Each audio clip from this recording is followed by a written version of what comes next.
What if I told you that what you're looking at right now is Team Fortress 2? Of course, you would probably believe me because this is clearly Team Fortress 2, but once I start showing you things like this, your opinion may change. What you're looking at right now is a source mod. Source mods come in all shapes and sizes, since any game made using the source engine is subject to having a mod created for it. Some source mods even end up becoming standalone games, such as video game titans like Gary's mod or even the Stanley Parable. Team Fortress 2 is definitely no exception, being one of Valve's most popular titles, alongside the Half-Life and Portal series.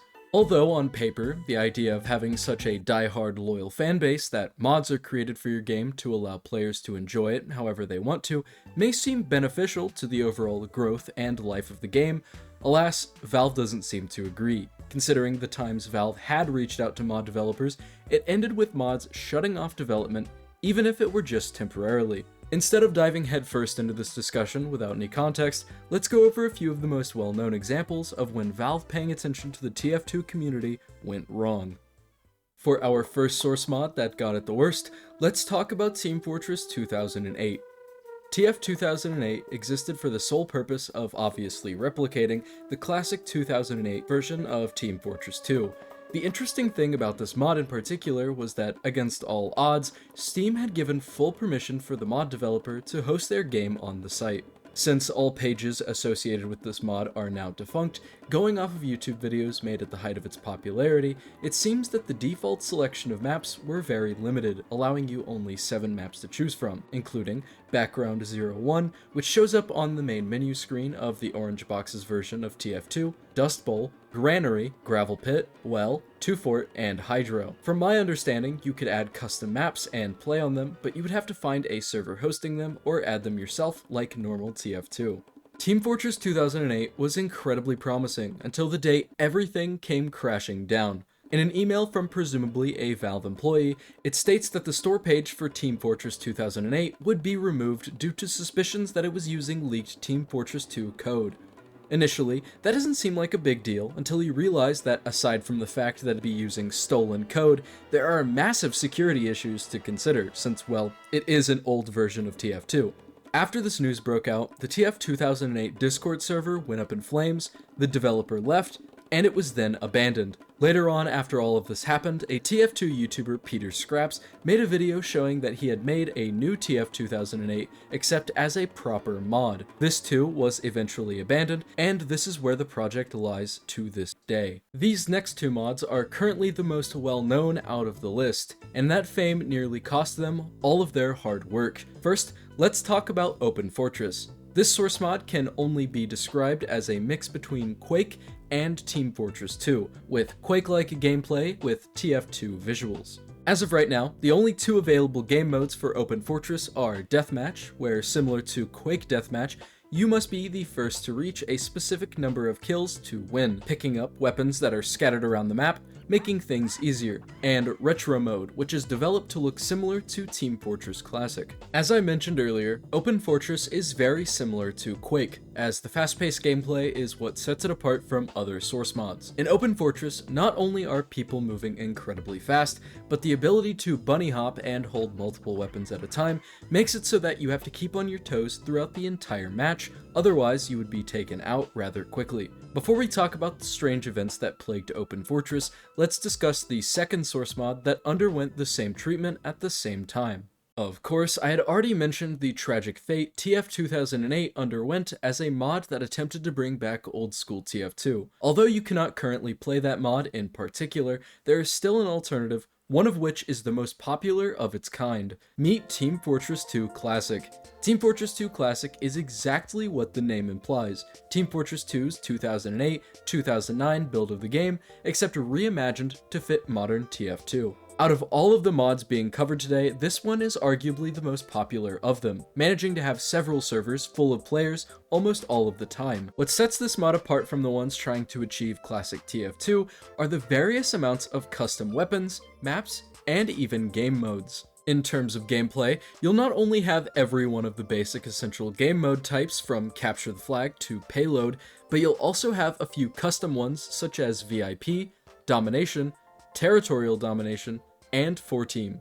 4-team is self-explanatory, pitting 4 teams against each other on a variety of different game modes and maps, with the available teams being red, blue, green, and yellow. Domination puts you on a map with 3 control points, each control point slowly adding points to your team's score. The goal is to either capture all 3 control points or capture more than the opposing team, making it so that your team can reach the score cap first. Territorial domination is the same as normal domination, except both teams are assigned 1 control point near their spawn and 1/3 control point that is uncaptured. Both teams cannot capture their enemy's control points until that uncaptured control point has been contested. As both teams fight over control, spawn points are moved around depending on which points are being taken by who, making it hard for teams to stay together. And finally, we have VIP. VIP is essentially payload control point, except the payload is a short British guy with a cane, and the goal is to escort him to every control point on the map since he is required to capture them.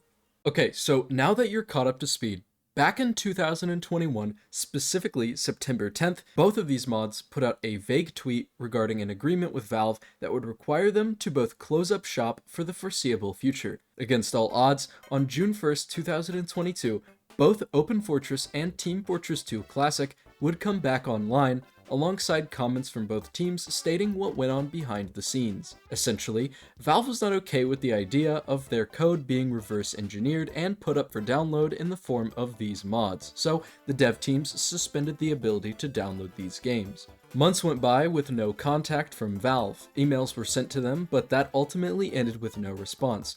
After months had passed, the devs of TF2 Classic sent one final email stating that they were going to open downloads back up unless Valve stated that they still want them down. Of course, this was also met with no response, and here we are today with 2 amazing mods that are currently playable to this day. Now, for a mod that I only got around to playing because of this video, Lambda Fortress.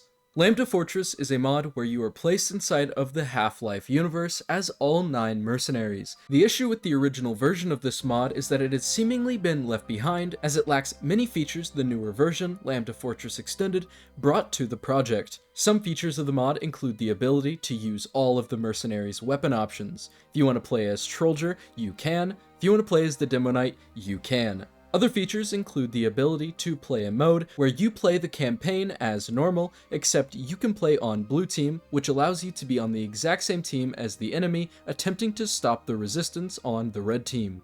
Another interesting feature I found while playing this mod is that the disguise kit works differently when compared to the normal game. Wondering how the game would handle disguising as the enemy team, I found that you can disguise as a Combine Soldier or an Antlion, allowing you to bypass areas that would be difficult for a spy otherwise. Something cool about Lambda Fortress is that you aren't restricted to specifically Half-Life 2, as the mod supports Half-Life 1 maps as well as Portal 1 test chambers. Overall, this mod goes further beyond what you would expect a mod allowing you to play TF2 Half-Life would go through, and if you want to check it out, I would highly recommend it. Next mod on this list is Pre-Fortress 2. This mod brings the old beta designs of the mercenaries from 2006 alongside adding new weapons and items at your disposal.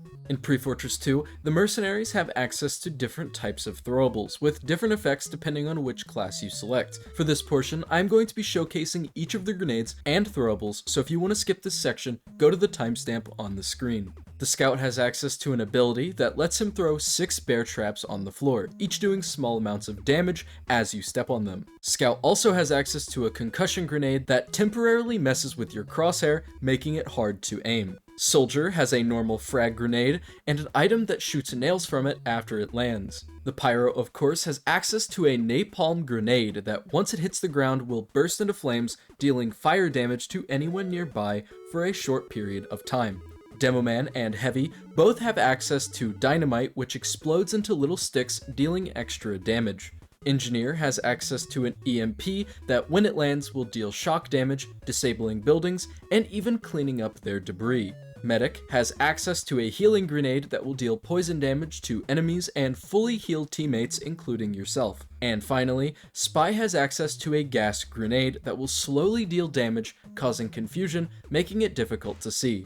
The interesting part about these grenades is that you can disable all of them just by hitting them with your melee.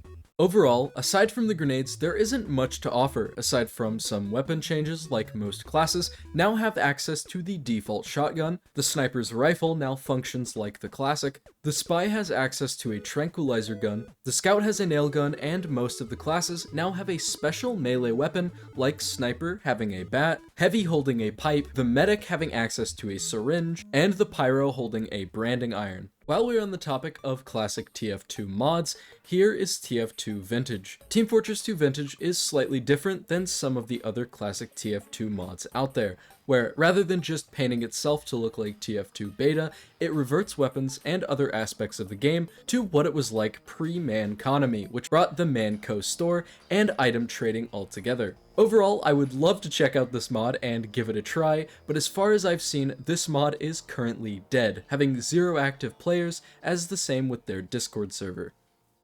Team Fortress 2 has an incredibly large community. Regardless of player numbers, this game will always be loved by many, even if Valve doesn't love us back. All of the mods I've showcased today in one way or another brought light to a 16-year-old game that hasn't been taken care of in a long time. Team Fortress 2 is still an amazing game that has held up way longer than it was expected to. And as long as mod developers are making innovative creations like Team Fortress 2 Classic and Open Fortress, I can see TF2 lasting for many more years to come. Thank you for watching. I'll see you in the next one. Also, huge thank you to Anita Cube and FloofyGooberZach for both supporting me by purchasing the GLoWhNo consumer membership tier.